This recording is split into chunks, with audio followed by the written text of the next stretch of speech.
Hello বন্ধুরা, আজকে নিয়ে চলে এসেছি একটা মিনি ব্লগ। ঘুম থেকে উঠে দেখছি প্রচুর ঠান্ডা পড়েছে, তাই পুরোপুরি ঠান্ডার জামাকাপড় পরে নিয়েছিলাম। আর এই দেখো চিকুরা কি সুন্দর নাচানাচি করছে, কারণ ওদের জন্য এই খেলনাগুলো এনেছিলাম। পুরো খুশি হয়ে গেছিলো। আর মেলা থেকে জয়দীপ এনেছিল সানরাইজের পাঁপড়। যাই হোক, পাঁপড় টাপড় ভেজে নিয়ে খাওয়া দাওয়া করে রুম ক্লিনিং করা স্টার্ট করে দিয়েছিলাম।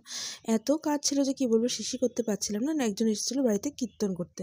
যাই হোক, তারপর বিকেলে রেডি হয়ে বেরিয়েছিলাম। তো ভাবলাম যাওয়ার আগে একটু মোমো নিয়ে যাই, তো কারণ মারা আমাদের এখানে মোমো খেতে প্রচণ্ড পছন্দ করে। তারপর রাস্তায় পেয়ে গেলাম পিন্নিকে, তো পিন্নিকেও নিয়ে নিলাম। নিয়ে তারপর বাড়ি পৌঁছলাম। আর পিন্নির জন্য এই পেন্সিলটা এনেছিলাম।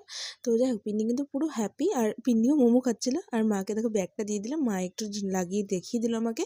তারপর পিন্নি আর আমি পুরো পাগলামিতি করছিলাম। তারপর বোন বানালো ম্যাগি, তো একটু ম্যাগিও খেয়ে নিলাম। খেয়ে দিয়েছিল টিউশনের জন্য বেরিয়ে গেছিলাম। টিউশনে গিয়ে ক্লাস করিয়ে তারপর জয়দীপ কল করলো, ও নাকি বাড়িতে ছিল অ্যান্ড ওর জন্য। তারপর একটু চাউমিন মোমো প্যাক করলাম, করে নিয়ে বাড়ি ফিরলাম। আমার বর কিন্তু খাবার পেয়ে পুরো হ্যাপি হয়ে গেছিলো। আর এইভাবে দিনটাকে এন্ড করলাম। Bye bye.